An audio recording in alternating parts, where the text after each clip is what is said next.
Hello everyone, let's proceed with this video lecture. Last video में अपने prism के बारे में स्टडी किया और डिस्पर्जन ऑफ लाइट के बारे में स्टडी किया।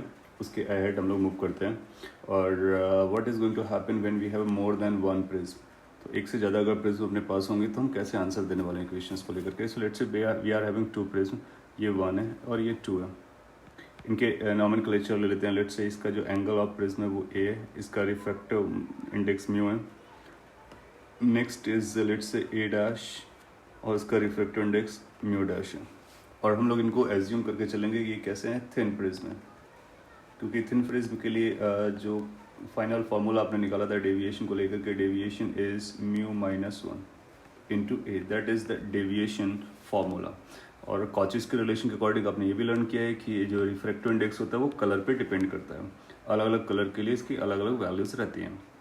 सो अपने को इस केस में अगर वाइट लाइट को इंसिडेंट कराते हैं, लेट्स से एक वाइट लाइट इंसिडेंट कराया गया वाइट। सो व्हेन वी से वाइट लाइट, इसका मतलब है कि this is containing all the colours together. और अगर यहाँ पे मोनोक्रोमेटिक वर्ड यूज़ किया जाता है, इसका मतलब वो सिंगल कलर्ड है। अगर सिंगल कलर्ड होगी तो फिर डिस्पर्जन नहीं होने वाला है, और डिस्पर्जन होने के लिए मल्टी कलर एक साथ होने चाहिए, दैट मीन्स वाइट लाइट को इंट्रोड्यूस कराना होगा। सो फिर हम लोगों ने कुछ और भी टर्म्स के बारे में आइडेंटिफिकेशन किया था, जैसे angular displacement, angular dispersion and dispersive power and all that thing, right. So कुछ टर्म है, पहले मैं रिकॉल करा देता हूँ। जैसे कि एक टर्म था angular dispersion.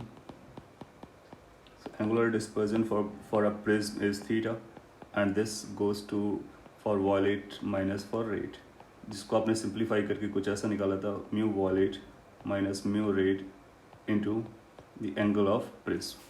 So that is used to be angular dispersion, that is used to be deviation. So that is called deviation. फिर हम लोगों ने इसको मीन डेविएशन के नाम से बुलाया था, मीन डेविएशन। अगर आप मीन डेविएशन करना चाहते हो इसको, तो फिर इसके लिए येलो कलर को आपको यूज़ करना होता है। सो येलो कलर के लिए मीन डेविएशन हो जाता है।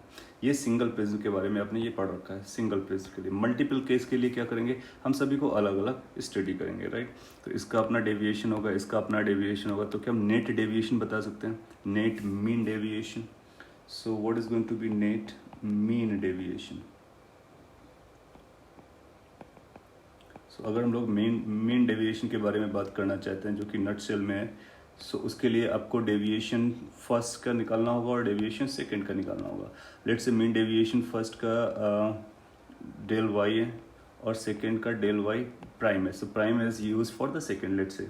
सो मीन डेविएशन कितना आएगा, अगर उसको हम लोग डेल मीन वर्ड यूज़ करते हैं, net, this is going to be is equal to del Y plus del Y prime.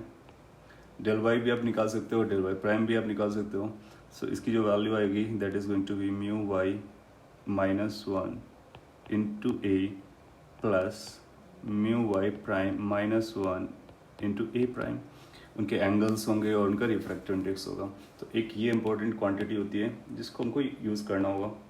Second important quantity ये आ जाएगा कि आपसे पूछेगा what is the net angular dispersion. So अगर आपसे नेट एंगुलर डिस्पर्जन बोल रहे हैं, तो हम दोनों का एंगुलर डिस्पर्जन निकाल करके ऐड करेंगे, net angular dispersion. Over the time आपको इस टर्मिनोलॉजी से यूज होना है। सो लेट्स से net angular dispersion theta net है, तो इसके लिए फर्स्ट का थीटा निकालेंगे प्लस सेकेंड का थीटा डैश निकालेंगे। थीटा को रिप्रेजेंट करने का ये तरीका होता है, तो उसके अकॉर्डिंग अगर आप यहाँ पे लिखेंगे तो आपको मिलेगा mu for wallet for the first plus minus mu of rate for the first prism into A plus similar thing for second, that means mu wallet का माइनस म्यू रेट का, ये प्राइम वाले हैं ए प्राइम। अगर suppose करो दो से ज़्यादा भी आपके पास प्रिज्म दिया जाए तो आप इसी को ऐड करते चले जाएंगे, इसको भी ऐड करते चलेंगे। पॉइंट इज दिस कि हम पता कर सकते हैं कि नेट मीन डेविएशन कितना है, हम ये भी पता कर सकते हैं नेट एंगुलर डिस्पर्जन कितना है। और इस पर बेस्ट क्वेश्चन आएगा तो डायरेक्टली ये सारे नंबर्स आपको गिवन होंगे, आप उसको बता देंगे, क्विकली बता देंगे।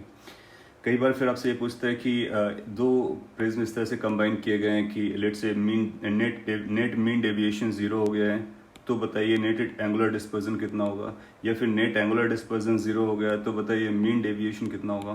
तो पॉइंट इज कि अगर इसमें से किसी एक को 0 क्लेम करता है तो आप उसको 0 क्लेम कर देंगे, राइट। तो जैसे एग्जाम्पल के लिए अगर हम लोग इस पॉइंट के बारे में बात करें कि अगर आपसे बोलता है लेट्स से ये पूछता है कि एंगुलर डिस्पर्जन बताइए, so I am writing over here angular dispersion without deviation और विदाउट मीन डेविएशन, और या केवल डेविएशन वर्ड यूज़ करता है। तो अगर आपको इसको सिंप्लीफाई करना है तो इसके लिए भी हम फॉर्मुलेशन कर सकते हैं इमीडिएटली। अगर आपको ये सारे पॉइंट्स पता हैं तो कैसे हम इसका फॉर्मुलेशन कर सकते हैं। एंगुलर डिस्पर्जन आपको निकालना है, दैट मीन थीटा नेट निकालना है, और क्या 0 होना चाहिए, मीन डेविएशन 0 होना चाहिए। तो आप दोनों को 0, इसको मीन डेविएशन को 0 कर देंगे। सो आपको क्लेम करना है कि delta mean should be equal to 0।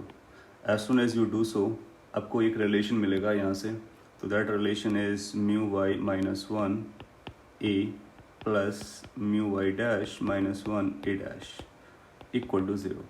So यहाँ से आपको ए और ए डैश में एक रिलेशन मिल जाएगा, जनरली वो म्यूज़ की वैल्यू देगा और यहाँ से आप निकाल सकते हैं। फिर आपको थीटा नेट निकालना है, तो थीटा नेट को के प्लेस पर आप उसको सब्सटीट्यूट कर सकते हैं। सो अगर आपको यहाँ पे थीटा नेट कैलकुलेट करना है, let's calculate and see what the expression comes in, then after you can remember that expression as well. Theta net की जो वैल्यू आएगी that will be mu red this mu violet for the first minus mu rate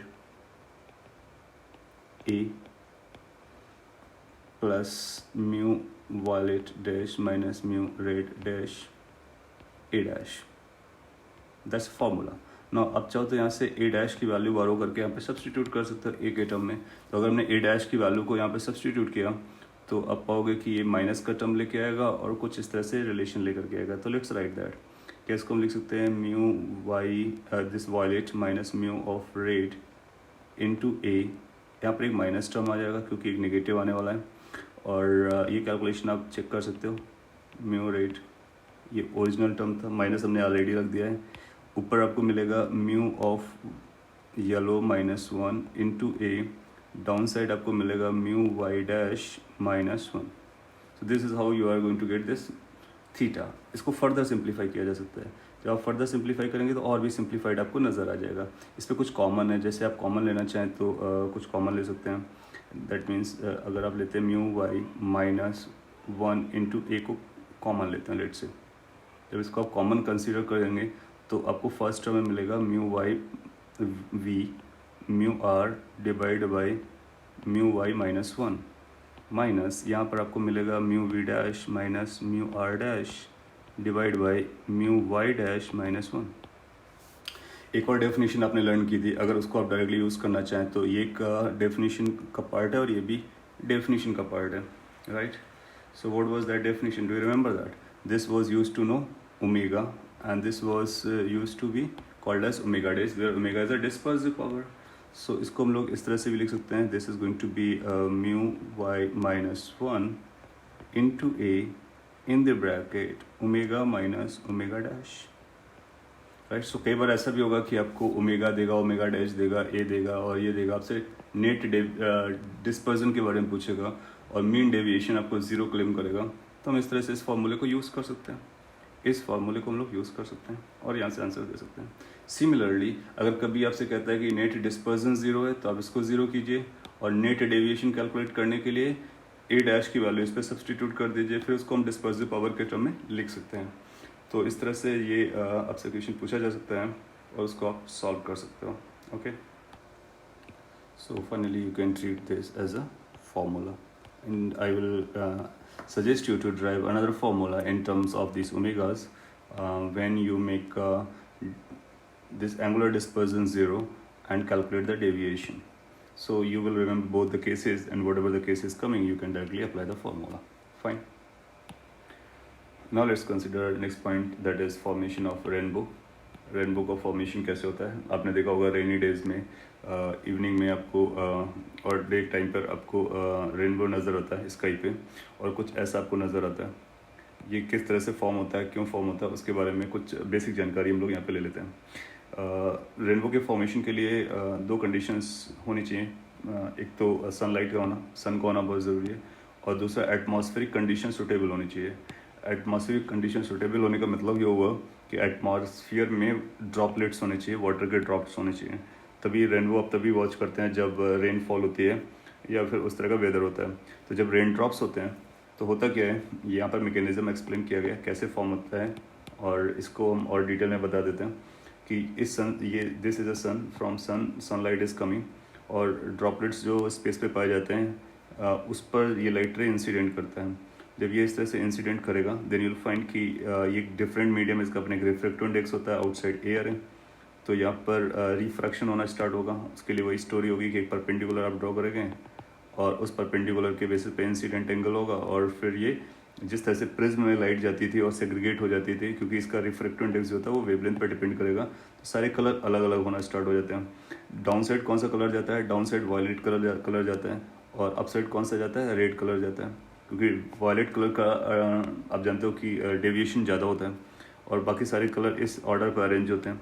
तो इस तरह से ये now the light is moving in this medium, कौन से मीडियम पे, ड्रॉपलेट्स में, वाटर पे मूव कर रहा होता है। फिर ये वाटर कंटिन्यूस होता नहीं है, बहुत छोटा सा पार्ट होता है। फिर अगेन आपको एक सेकेंड बाउंड्री मिलेगी, तो सेकेंड बाउंड्री पर ये TIR हो जाता है, तो यहाँ पे टोटल इंटरनल रिफ्लेक्शन हो जाता है, क्योंकि इसका रिफ्रैक्टिव इंडेक्स ज़्यादा है, आउटसाइड एयर है कम है, और ये क्रिटिकल एंगल से ज़्यादा एंगल पर इंसिडेंट होने की वजह से ये TIR होने लगता है। ऐसा नहीं कि सभी केस में होता है, कुछ केस में TIR नहीं होता है। जब TIR नहीं हो रहा होता है तो हमको रेनबो नहीं बनता हुआ नजर आता है। रेनबो तभी फॉर्मेशन होगा जब ये TIR होना स्टार्ट होता है। इसलिए ऐसा नहीं कि जब भी रेन होगा तो रेनबो नजर आएगा, no, it's not like that, right. So इसके लिए क्या होगा कि अगर ऐसी सुटेबल कंडीशंस मीट करेंगी तभी रेनबो नजर आता है। तो फिर ये जो एंगल होगा वो क्रिटिकल एंगल से बड़ा हो जाता है। अगर ये क्रिटिकल एंगल से बड़ा हो गया तो लाइट रे फिर सीधा निकलेगा नहीं, लाइट रे क्या करेगा, रिटर्न करेगा बैक साइड। तो ये इस तरह से बैक होने लगते हैं।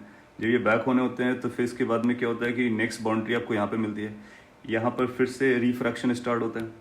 तो इस बाउंड्री पर फिर से रिफ्रैक्शन स्टार्ट होगा, और रिफ्रैक्शन के अकॉर्डिंग फिर आप पाओगे कि अगेन वायलेट कलर का डेविएशन ज़्यादा होगा, तो फिर लाइट रे कुछ ऐसे नज़र आएंगे। और आप यहाँ कहीं होंगे तो आपको ये कलर आपके आइज़ पे जाते हुए नजर आएंगे। जब ये कलर आपके आइज़ पे जाते हुए नजर आएंगे तो आपको ध्यान से ऑब्जर्व करना, ऊपर कौन सा आ रहा है, ऊपर वॉयलेट आ रहा है, और नीचे कौन सा आ रहा है, रेड आ रहा है। अब देखो यहाँ पे वॉयलेट नीचे था, ऊपर रेड था, हुआ क्या, रिफ्लेक्शन हुआ। रिफ्लेक्शन होने के बाद ये टर्न अराउंड हो गया, टर्न अराउंड हो गया, रेड डाउन साइड हो गया, वॉयलेट अप साइड हो गया। अच्छा, ये ह्यूमन आई पे जाने वाली सिचुएशन है। अब ऑब्जर्वर को दिखाई क्या देगा, ये वॉयलेट कलर इस तरह से जाता हुआ नजर आएगा और रेड कलर इस तरह से जाता हुआ नजर आएगा। तो यहाँ पर कलरेशन हो जाएगा। जब यहाँ पर कलरेशन नज़र आएगा तो यहाँ पर रेड नज़र आएगा, यहाँ पर वॉयलेट नज़र आएगा। तो जो इसको स्पेस में नज़र आएगा तो इस तरह से कलर्स नज़र आएंगे। रेड कलर की स्ट्रिप आएगी, वॉयलेट कलर की स्ट्रिप आएगी, और यहाँ पर बाकी और भी कलर लोकेटेड हो गए। तो जो रेनबो नज़र आएगा उसमें वॉयलेट सबसे डाउन साइड होगा और रेड सबसे अप साइड होगा। Now you can see this rainbow carefully. तो आप पाओगे कि सबसे नीचे वॉयलेट कलर नज़र आता है और सबसे टॉप पे कौन सा कलर नज़र आता है, रेड कलर नज़र आता है। तो कई बार आपसे पूछेगा कि how the colours are arranged, so आप बोलोगे कि वॉयलेट नीचे होता है और विप ब्योर के ऑर्डर में आप जाते हैं तो ऊपर रेड मिलता है। और ऐसा क्यों हो रहा होता है, ऐसा इसलिए हो रहा होता है कि पहले रिफ्रैक्शन हुआ, इस रिफ्रैक्शन की वजह से कलर सेग्रीगेशन हुआ, this is phenomena called dispersion of light. फिर इसके बाद में यहाँ पे TIR हुआ, TIR होने के बाद फिर से रिफ्रैक्शन हुआ, और ये जो डिस्पर्जन वाला पार्ट है वो थोड़ा सा और मैग्नीफाइड हुआ, तो ये कलर सेग्रीगेट हो गए, और यहाँ पर जो आपको नज़र आने लगा वो डिफरेंट कलर का कॉम्बिनेशन नज़र आने लगा। ये एक ड्रॉप से है। इतना बड़ा जो रेनबो दिखता है वो एक ड्रॉप से नहीं होता है। सिमिलर सिचुएशन मल्टीपल ड्रॉप में हो रही होती है, मल्टीपल ड्रॉप्स में हो रही होती है। इसलिए वो उन सभी ड्रॉप्स की लाइट जो ये लाइट रेज हैं रिफ्लेक्टेड होकर के एक सर्कुलर पार्ट बनाने लगती हैं। तो जो रेनबो फॉर्मेशन होता है वो आपको आर्क नज़र आता है, ये बो फॉर्म में नज़र आता है, लेकिन ये आर्क नहीं है, ये एक बेसिकली कंप्लीट सर्कल होता है। तो यहाँ पर जो रेनबो बनता है वो बेसिकली इस तरह का कंप्लीट सर्कल बनता है। और हम लोग हॉरिजॉन्टल से देखते हैं तो हॉरिजॉन्टल में हमको केवल उसका हाफ पार्ट नज़र आता है। अगर आप किसी फ्लाइट से या फिर किसी क्राफ्ट से ऊपर जाकर के देखेंगे तो आपको कंप्लीट सर्कल नज़र आएगा। तो पहली बात तो एक भी ये भी याद रखना कि वो कंप्लीट सर्कल होता है, कंप्लीट सर्कल होता है। हाफ हमको नज़र आता है because of constraint due to this horizontal surface. और किस तरह से फॉर्मेशन होता है उसका एक बेसिक आइडिया लगा होगा। कौन कौन से कॉन्सेप्ट इन्वॉल्व है, रिफ्रैक्शन इन्वॉल्व है, टोटल इंटरनल रिफ्लेक्शन इन्वॉल्व है, और इसके बाद डिस्पर्जन जिसको आप पढ़ रहे हैं, डिस्पर्जन का कॉन्सेप्ट इन्वॉल्व है। और इस तरह से आपको ये मिलता है। ये जो मिलता है इसको हम प्राइमरी कहते हैं, दैट्स कॉल्ड प्राइमरी। कई बार आपने देखा होगा आपको दो रेनबो एक साथ नज़र आते हैं, so that's called double rainbow. So दूसरे वाले को हम सेकेंडरी कहते हैं। तो प्राइमरी के फॉर्मेशन में एक बार TIR होता है, आप देखेंगे कि जो सेकेंडरी होता है उसके फॉर्मेशन में 2 बार TIR होता है। तो इस तरह से ये कलर का ऑर्डर और फॉर्मेशन के लिए क्या क्या इंपॉर्टेंट पॉइंट्स हैं वो आपको याद रखना है। ओके, नाउ अगर हम लोग डबल रेनबो के बारे में बात करें तो डबल रेनबो के फॉर्मेशन में एग्जैक्टली सिमिलर स्टोरी होती है, बट TIR बदल जाता है। तो ये प्राइमरी या फर्स्ट रेनबो कहते हैं, जिसके बारे में भी आपने पढ़ा। वाइट लाइट यहाँ से आती है सन से, और फिर यहाँ पर रिफ्रैक्शन होता है, अलग अलग कलर में सेग्रीगेशन होता है। यहाँ पर केवल 2 ही कलर दिखाए गए, ऊपर रेड रहता है, नीचे वॉयलेट रहता है। फिर TIR होगा, यहाँ पर टोटल इंटरनल रिफ्लेक्शन होता है। फिर वॉयलेट ऊपर चला जाता है, रेड नीचे आता है, और दिखने के लिए फिर रेड आपको अकॉर्डिंगली एडजस्ट करता है, रेड ऊपर चला जाता है। और आई को ऐसा दिखता है कि रेड यहाँ पर है और वॉयलेट यहाँ पर है। सो ऊपर रेड गया, नीचे वॉयलेट गया। इसलिए प्राइमरी केस में आप देखते हो वॉयलेट नीचे होता है, रेड अप साइड होता है। डबल रेनबो जो बनता है उसके ऊपर, इस ओरिजिनल रेनबो के ऊपर एक छोटा सा और रेनबो नज़र आता है जो फेडेड कलर का होता है। उसके लिए जो मैकेनिज्म होती है, that mechanism is drawn over here. उसमें क्या होता है, ये वाटर ड्रॉपलेट लेट से राउंड स्फेरिकल एज्यूम की गई है, वाइट लाइट इस तरह से एंट्री कर रही है। तो जब वाइट लाइट यहाँ से एंट्री करेगा तो फिर ये अगेन 2 कलर में सेग्रीगेट हो जाएगा। तो ये 2 कलर में सेग्रीगेट होगा, इसके बाद आप पाओगे कि यहाँ पर भी TIR हो रहा है। एक बार TIR होने के बाद फिर सेकेंड टाइम पर फिर से उसके सरफेस पे फॉल करता है। अब ये लाइट रे इस तरह से नहीं निकल रहा है, रादर क्या कर रहा है, फिर से TIR हो रहा है। तो सेकेंड टाइम TIR होगा। जब सेकेंड टाइम TIR होगा, इसके बाद फिर से थर्ड टाइम से बाउंड्री पे फॉल करेगा। अब TIR नहीं हुआ, अब लाइट रे निकल गया। जब ये लाइट रे निकल जाता है तो इसके बाद जो ह्यूमन आई है उसको फिर नज़र आने लगता है कि एक दूसरा रेनबो ऊपर आता है। तो प्राइमरी के ऊपर सेकेंडरी नज़र आता है। और दूसरा जो पॉइंट होता है कि सेकेंडरी केस में कलर का जो ऑर्डर होता है वो फ्लिप कर जाता है। क्यों? क्योंकि यहाँ पे एक बार फिर से ये TIR हुआ तो रिफ्लेक्शन के बाद कलर का ऑर्डर बदलता है। तो यहाँ पर एक बार TIR हुआ और 2 बार TIR हुआ तो फिर कलर का ऑर्डर चेंज होता है, और उसको आप सीक्वेंस से भी समझ सकते हैं। तो इस पर क्या पाएंगे कि इसमें रेड कलर डाउन साइड होता है, वॉयलेट कलर अप साइड होता है। सो ये पॉइंट्स को आप याद भी रख सकते हो। कलर फ्लिप्ड कलर जो होते हैं वो फ्लिप कर जाते हैं। प्राइमरी में वॉयलेट से रेड ऊपर जाता है, ये ज़्यादा इंटेंसिटी का होता है। और इसके बाद जो सेकेंडरी होता है या फिर डबल रेनबो होता है वो कम इंटेंसिटी का होता है, और इसके ऊपर फॉल करता है, ऊपर बनता है। ऊपर क्यों बनता है? आप देखो कि लाइट रे नीचे से आके फिर ऊपर से ऐसा दिखते हैं। तो इसका मतलब जो पर्सन उसको कहाँ पर नज़र आएगा, यहाँ कहीं लोकेटेड होगा, जबकि इसका जो लोकेशन नज़र आता है वो इस तरह से आता है, राइट। सो ये डाउन साइड होगा और ये अप साइड होगा। अगर दोनों को आप एक साथ ड्रॉ करोगे तब भी यही स्टोरी होगी। यहाँ पे फिगर अप सेपरेटेड है, बट अगर आप एक साथ ड्रॉ करोगे तब भी ये डाउन साइड नज़र आएगा, ये अप साइड नज़र आएगा। इंटेंसिटी का डिफरेंस आप यहाँ से वॉच कर सकते हो, और कलर का फ्लिपिंग भी आप समझ सकते हो because of 2 times TIR taking place in case of double rainbow. And this is example for this dispersion of light along with the TIR.